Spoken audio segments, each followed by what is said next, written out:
오늘 우리에게 주시는 하나님 말씀은 잠언 16장 18절에서 33절입니다.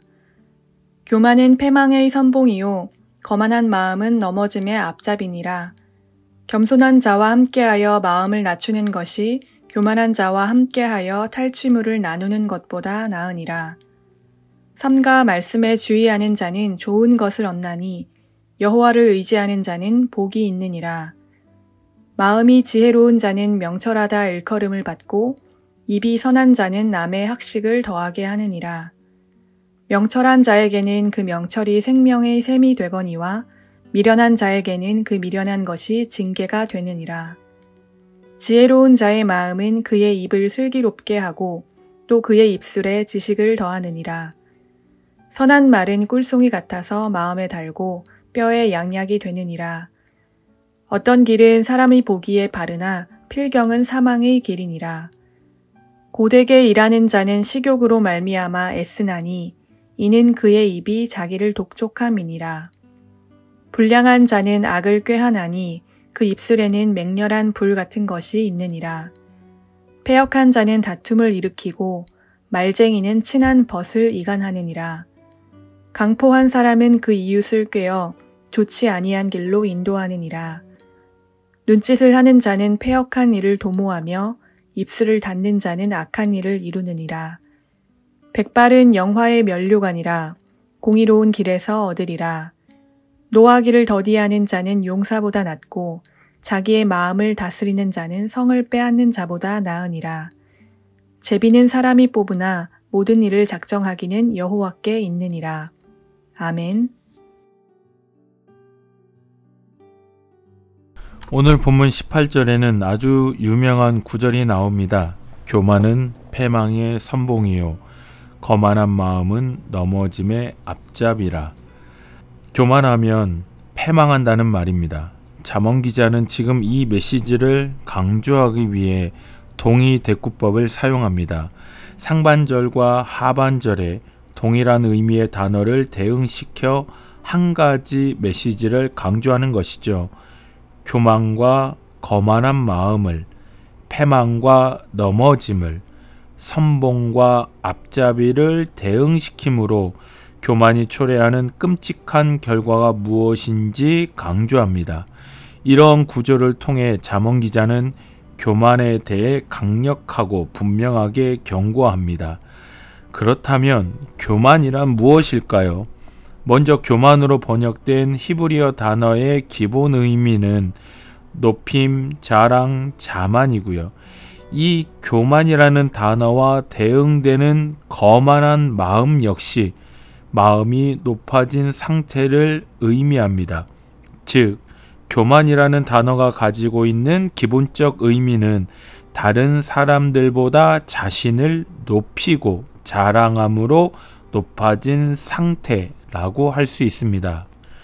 그런데 교만을 이 정도의 의미로만 생각하면 교만이 나쁘다는 건 알겠는데 남보다 나를 더 높이 생각하고 높인다 해서 패망의 선봉이 되고 넘어짐의 앞잡이가 될 정도인 건가? 라고 생각할 수도 있을 것 같습니다. 그런데 오늘 본문은 분명하게 말씀하지요. 교만은 패망의 선봉이며 넘어짐의 앞잡이라고 말입니다. 패망의 선봉이라는 것은 패망하기 전에 먼저 나타나는 하나의 현상이 있는데 그것이 바로 교만이라는 겁니다. 넘어짐의 전조가 있는데 바로 교만이다 라는 것이죠. 사람이 교만하기 시작하면 패망하게 되고 마음이 거만해지면 결국에 넘어지게 된다는 것입니다. 그만큼 교만은 모든 멸망의 뿌리가 된다는 것이죠. 이러한 관점은 잠언 말씀뿐만이 아니라 성경 곳곳에서 말씀합니다. 교만하지 말라고요. 교만하면 하나님께서 반드시 심판하실 거고 심판당할 거다라고 분명하게 경고합니다. 성 어거스틴도 교만에 대해서 경고하며 이렇게 말했습니다. 천사를 마귀로 돌변하게 한 것은 교만이었다. 교만이라는 것이 어떤 존재의 본질 자체를 변화시킬 정도의 엄청난 파괴성을 가지고 있다라는 것입니다. 그렇다면 대체 교만이 뭐길래 하나님께서 이토록 미워하고 싫어하시는 것일까요? 먼저 교만은 이웃들과의 올바른 관계를 파괴시키기 때문입니다. 사람이 교만해지면 다른 사람들보다 자신을 더 높은 곳에 둡니다. 그래서 잘 안 듣습니다. 아니, 들을 필요가 없는 거죠. 자신이 이미 다른 사람들보다 더 뛰어나다고 생각하기 때문에 다른 사람들의 충고나 생각에 눈과 귀를 닫아버립니다. 교만이 눈을 막고 귀를 막아버려 자신만의 세상에 갇히게 되는 것이죠. 그래서 교만한 사람들을 만나면 공통적으로 느껴지는 게 있는데 뭘까요? 바로 불쾌함과 답답함입니다. 남을 자신보다 부족한 사람으로 여기고 함부로 대하니 불쾌하지요. 다른 사람들의 의견은 쉽게 묵살하고 자신의 생각만을 정답처럼 끊임없이 말하니 답답합니다. 심지어 교만이 가득한 사람은 자신이 남들보다 좀 더 힘을 가지고 있다 해서, 더 높은 위치와 더 많은 권한을 가지고 있다 해서 남을 함부로 대합니다. 자신이 남들보다 더 높은 존재라고 생각하기 때문에 자신보다 약한 사람들을 함부로 대하는 것입니다. 하나님은 이러한 교만한 자들의 포악을 철저하게 고발하시고 심판하십니다. 결국에 교만은 이러한 특성으로 인해서 주변 사람들과의 올바른 관계성을 파괴합니다. 그렇게 하나님은 교만을 매우 싫어하시는 거죠.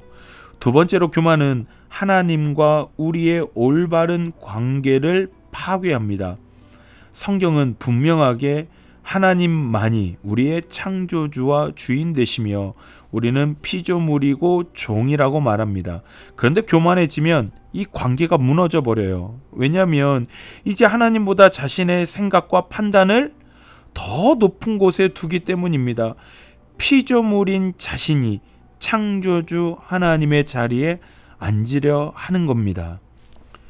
지금 우리가 묵상하는 잠언은 누구의 글인가요? 솔로몬의 글이지 않습니까? 잠언을 읽어보시면 아실 수 있지만 이건 학적인 글이 아닙니다. 간증이지요.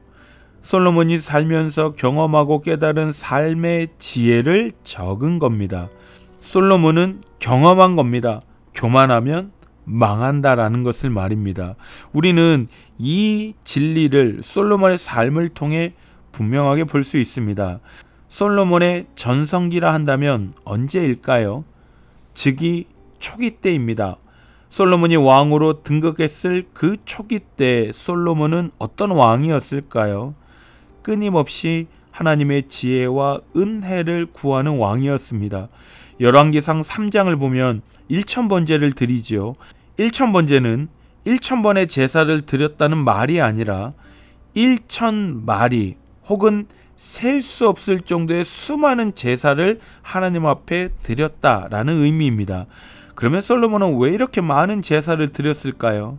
하나님의 은혜가 없으면 안 된다라는 고백이 있었기 때문입니다. 1000번제를 드린 솔로몬의 꿈에 여호와께서 나타나셔서 묻지 않으십니까? 너에게 무엇을 줄고 기쁘셨던 거죠. 그랬더니 솔로몬이 대답하는데 먼저 저 이것 주세요, 저 이게 필요해요 라고 말하는 것이 아니라 자신이 왕이 된 것이 하나님의 전적인 은혜입니다 라고 고백합니다. 하나님의 은혜를 잊지 않는 것이죠. 그러면서 자신을 작은 아이라고 말하며 자신은 왕이 되었지만 작은 아이처럼 지혜가 부족하니 많은 백성을 올바르게 재판할 수 있도록 선악을 분별할 수 있는 지혜를 구합니다. 열왕기상 3장 10절을 보면 이 모습을 보시고 주의 마음에 든지라 라고 말씀합니다. 마음에 들 수밖에 없겠죠.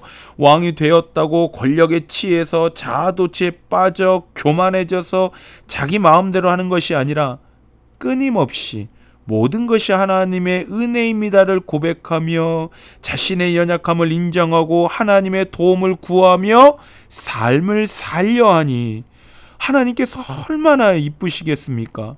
그래서 솔로몬이 구하지 아니한 부귀와 영광까지 줍니다. 겸손하니 하나님의 복을 누리게 되는 것이죠. 그런데 그 솔로몬의 전성기가 지나고 나서 어떻게 되나요? 나라가 커지고 외교를 통해 재물이 쌓이고 더 강한 권력과 더 넓은 영토를 가지면서 솔로몬이 어떻게 돼요? 교만해집니다. 열왕기상 11장은 솔로몬 통치 마지막 때의 모습을 보여주는데요. 거기에는 그 어디에도 하나님의 은혜를 기억하는 모습도, 겸손하게 하나님의 도움과 지혜를 구하며 기도하는 솔로몬의 모습은 찾아볼 수가 없습니다. 이제는 자신이 스스로 판단하고 다 결정합니다. 이제는 하나님의 말씀보다 자신의 정치적 책략을 더 중요하게 생각합니다. 그래서 더 부강한 나라를 만들기 위해 하나님의 율법은 무시하고요. 이방 나라와 정략 결혼하고 이방 출신 후궁들에게 우상 숭배를 허용함으로 우상 숭배의 죄를 짓게 되고 결국엔 나라가 둘로 나뉘게 됩니다. 이토록 교만은 이웃과 하나님과의 올바른 관계를 파괴시키는 아주 무서운 죄입니다. 그래서 하나님은 교만한 자를, 교만한 왕을, 교만한 나라를 심판하십니다. 사랑하는 우리 서문교회 성도님들, 이러한 교만의 죄악성을 기억하셔서 교만한 자가 아닌 하나님 앞에 겸손한 삶을 살아가시는 우리 모든 성도님들의 겸손의 삶이 되시기를 소망합니다. 그리고 교만의 덫에 걸리지 않기 위해 끊임없이 지금 나는 혹시 교만한 삶을 살고 있는 것은 아닌지 질문하며 자신을 돌아보는 삶을 살아가셨으면 좋겠습니다. 이웃들과의 관계 속에서 나는 어떠한 삶을 살고 있는지, 하나님과의 관계는 올바른지, 하나님께 기도하며 여쭈며 하나님의 은혜를 구하며 살고 있는지 끊임없이 나 자신을 돌아보고 살피셔서 교만의 늪에 빠지지 않는 성도님들의 겸손의 삶이 되시기를 주님의 이름으로 축원합니다. 그리고 특별히 고린도전서 4장 7절의 말씀을 기억하시면 좋겠습니다. 내게 있는 것 중에 받지 아니한 것이 무엇이냐? 내가 받았은즉 어찌하여 받지 아니한 것 같이 자랑하느냐? 우리가 가지고 있는 능력, 소유, 심지어 생명까지 우리 모두 하나님께 받았습니다. 그러니 내가 좀 다른 사람들보다 더 많은 것을 가지고 있다 해서, 더 대단한 능력을 가지고 있다 해서 남에게 교만이 행할 수 없습니다. 다 받은 것이니까요. 그리고 우리는 창조주가 아니라 연약한 피조물입니다. 그렇기에 하나님의 자리에 앉을 수도 없고 하나님의 은혜와 도우심 없이는 살아갈 수 없는 연약한 존재입니다. 이 사실을 기억하셔서 고린도전서 4장 7절의 말씀을 기억하셔서 하나님 앞에 항상 진정으로 겸손한 삶을 살아가시는 우리 모든 성도님들의 복된 겸손의 삶이 되시기를 주님의 이름으로 축원합니다.